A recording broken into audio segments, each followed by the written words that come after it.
নমস্কাৰ dear student, এইটো question যিটো দেখা পাইছা এই কুৱেশ্যনটো তোমালোকৰ ইম্পৰ্টেণ্ট হ'ব। চ' তোমালোকে দেখা পাইছা অলৰেডি 2018 চনত আহিছিলে, আকৌ তাৰ 3 বছৰ পিছত 2021 চনত আহিছে, আকৌ ইয়াৰ পৰা 3 বছৰ পিছত 2024 যিহেতু আহিছে। চ' সেইকাৰণে তোমালোকৰ ইম্পৰ্টেণ্ট হৈ যায়। তথাপিও তোমালোকে যোনে যোনে পৰীক্ষাত গৈ আছা বা তোমালোকে দিবা, সকলোৱে তোমালোকে এই কুৱেশ্যনটো ভালদৰে চাবা, আহিলে তোমালোকে 100% কৰিব পাৰিবা, ঠিক আছে। চ' এই আয়তক্ষেত্ৰ বা বহুভুজ দুটা একেলগে আজি কৰিম। আৰু যদি তোমালোকে সিঙ্গেল লাগে আয়তক্ষেত্ৰ বা হিষ্টগ্ৰাম, যদি তোমালোকে কাৰোবাৰ ডাউট আছে তেতিয়া তোমালোকে ডেছক্ৰিপশ্যন লিংক দিয়া আছে, তাৰ পৰা চাই ল'বা। আৰু কাৰোবাৰ যদি ফ্ৰিকুৱেঞ্চি পলিগন মানে বহুভুজ বাৰম্বাৰতো বহুভুজৰ যদি তোমালোকৰ প্ৰব্লেম আছে, তোমালোকে এই ডেছক্ৰিপশ্যন লিংক দিয়া আছে তাত চাই ল'বা। গোটেইকেইটা এইকেইটা কুৱেশ্যন এনচাৰকেইটা মই কৰি দিছোঁ আগতে, ঠিক আছে। আমি দুটা একেলগে কেনেকৈ কৰিব লাগে আজি কৰোঁ, ঠিক আছে। চ' আয়তক্ষেত্ৰ হৈছে তোমালোকে যিটো দেখা পাইছে এইটো হৈছে আয়তক্ষেত্ৰ। মানে চোৱা তোমালোকে যিটো স্তম্ভবিলাক আছে একেলগে কি হৈছে এটাৰ লগত এটা কি হৈছে লাগি আছে। নেক্সট হৈছে বহুভুজ মানে যিটো দেখা পাইছা যেনেকৈ দাগবিলাক ওপৰ তলে গৈছে, এইকেইটা হৈছে বহুভুজ বুলি কোৱা হয়, বাৰম্বাৰত বহুভুজ। এতিয়া চোৱা তোমালোকে আয়তক্ষেত্ৰ যেতিয়া কৰিবা আৰু বহুভুজ দুটা একেলগে যেতিয়া কৰিবা দেখা পাইছা এইদৰে। চ' প্ৰথমে তোমালোকে চাৰ্ট বক্স কেইটা আঁকিব লাগিব বা বনাব লাগিব 3টা। চ' প্ৰথম তোমালোকে দিয়া থাকিব শ্ৰেণী অন্তৰত দিয়া থাকিব আৰু বাৰম্বাৰতা দিয়া থাকিব। আৰু তাৰপিছত তোমালোকে এটা বস্তু মনত ৰাখিবা, এই যিটো একজেক্ট লিমিট বা প্ৰকৃত সীমাটো তোমালোকে নিজে ওলাব লাগিব। কাৰণ কিয় এটাৰ লগত এটা কি আছে লিংক নাই, ইয়াত বিচ্ছিন্ন আছে এটাৰ লগত এটা। চোৱা ইয়াত যদি 24 হয় ইয়াত 25 আছে, ইয়াত যদি 34 হৈছে ইয়াত 35 আছে। চ' এইদৰে কি হৈছে এটাৰ লগত এটা লিংক নাই। তো লিংক কৰিব হ'লে তোমালোকে কি কৰিব লাগিব, প্ৰকৃত সীমা ওলাব লাগিব। এতিয়া প্ৰকৃত সীমা কোৱাৰ লগে লগে তোমালোকে যিটো দেখা পাইছা এইটো লোৱাৰ লিমিট বা যিটো নিম্ন সীমা দেখা পাইছা ইয়াৰ পৰা 0.5 কমাই দিবা। আৰু যিটো দেখা পাইছে উচ্চ সীমা আছে তাৰ পৰা 0.5 কি কৰি দিবা বঢ়াই দিবা। এইটোই সেম প্ৰচেছ গোটেইকেইটাৰ কাৰণে একেই কৰিব লাগিব, ঠিক আছে। আশা কৰোঁ বুজি পাইছা এইখিনিলৈকে। চ' কৰা সেম। ইয়াত আছে 45ৰ পৰা 0.5 যদি কমি যায় কিমান হ'ব 44 পইণ্ট কিমান হ'ব 5 হৈ যাব, ঠিক আছে। আৰু এই যিটো উচ্চ সীমা আছে বা আপাৰ লিমিট আছে, আপাৰ লিমিটৰ লগত কি কৰিব লাগিব 0.5 কি কৰি দিব লাগিব বঢ়াই দিব লাগিব। চ' 49 পইণ্ট কিমান হ'ব 5, ঠিক আছে। সেম এইদৰে চোৱা 40 আছে, ইয়াত হ'ব 39 পইণ্ট কিমান হ'ব 5 হ'ব।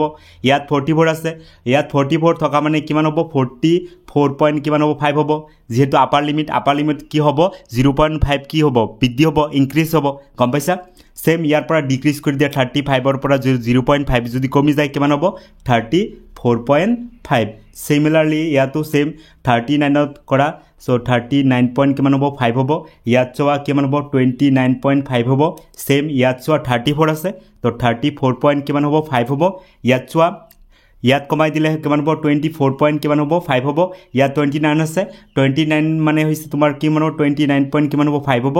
আৰু ইয়াত চোৱা 20 আছে, ইয়াৰ চোৱা কিমান হ'ব 19.5। আৰু ইয়াক যদি আমি বঢ়াই দিয়া হয় 24 পইণ্ট কিমান হৈছে 5। এতিয়া চোৱা এটাৰ লগত এটা কি আছে অবিচ্ছিন্ন আছে, এটাৰ লগত এটা কি আছে লিংক আছে। চ' এইদৰে আমাৰ কি কৰিব লাগিব একজেক্ট লিমিট বা প্ৰকৃত সীমা প্ৰথমে তোমালোকে কৰিব লাগিব। এতিয়া আমাৰ নেক্সট কাম হৈছে প্ৰথমে আয়তচিত্ৰ আঁকিবা, আয়তচিত্ৰৰ ওপৰতে কি কৰিম আমি বহুভুজটো আঁকিম, ঠিক আছে। এইখিনিলৈকে আশা কৰোঁ বুজি পাইছা, ডাউট নাই। চ' তোমালোকৰ ইম্পৰ্টেণ্ট কুৱেশ্যন হৈ যায় সেইকাৰণে তোমালোকে ভালদৰে এইটো প্ৰেক্টিছ কৰিব লাগিব, ঠিক আছে। চ' এতিয়া আমাৰ গ্ৰাফত লৈ গুচি যাওঁ। প্ৰথমে তোমালোকে কি কৰিবা প্ৰথমে আঁকিব লাগিব তোমালোকে আয়তচিত্ৰ, ঠিক আছে। তাৰপিছত তোমালোকে পলিগন বা বহুভুজটো আঁকিব লাগিব হৈছে। এতিয়া চোৱা তোমালোকে যিটো এইটো দেখা পাইছা অনুভূমিকভাৱে আছে ৰেখাটো, এইটো কোৱা হয় x অক্ষ। আৰু ইয়াক আমি ধৰিম কি প্ৰকৃত সীমা বা একজেক্ট লিমিট। আৰু যিটো তোমালোকে উলম্বভাৱে দেখা পাইছা এইটো হৈছে বাৰম্বাৰতা বা y অক্ষৰ ফালে। চ' এইদৰে তোমালোকে প্ৰথমে কৰি ল'বা। মই আগতে কৰিছোঁ কাৰণ আমাৰ টাইমৰ বাচি যাব, ঠিক আছে।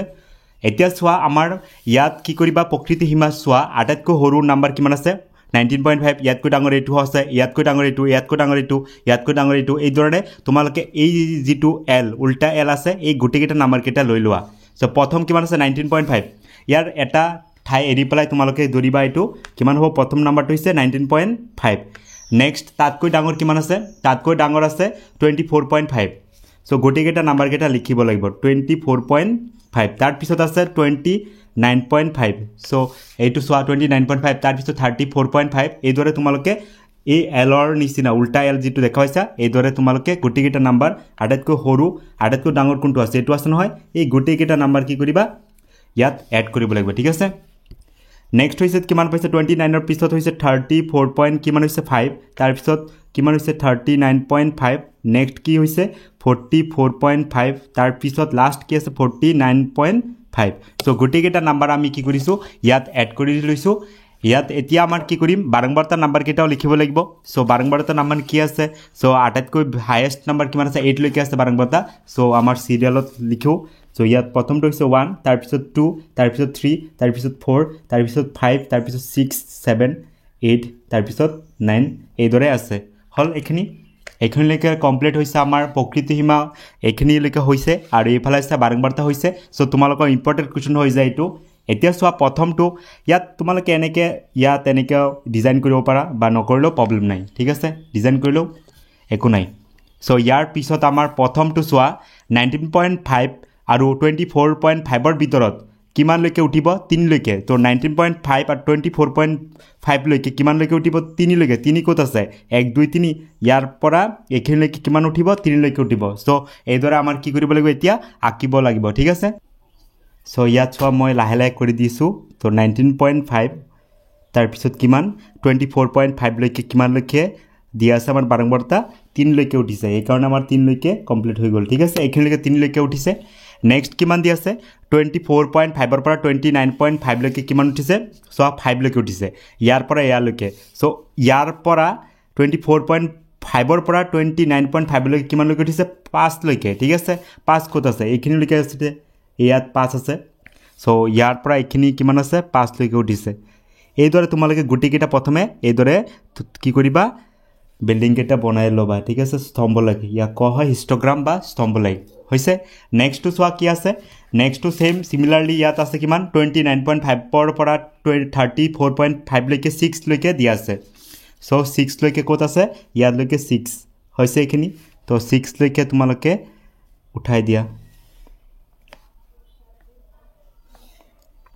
হৈছে সেম ইয়াৰ আমাৰ 6 লৈকে উঠিছে তাৰ পিছত কি আছে তাৰ পিছত হৈছে 8 লৈকে তাৰ পিছত 4 লৈকে তাৰ পিছত 2 লৈকে 8 4 2 ইয়াত আমাৰ 8 কত আছে 8 আছে ইয়াত আছে 8 সো এইখিনি পৰা এইখিনি দিয়া আছে আমাৰ 8 দিয়া আছে হল সো ইয়াত আমাৰ কমপ্লিট হৈ গল 8 লৈকে তাৰ পিছত আছে কিমান 4 লৈকে আছে 4 কত আছে ইয়াৰ পৰা এইখিনি লৈকে আছে 4 ইয়াৰ লৈকে আছে 4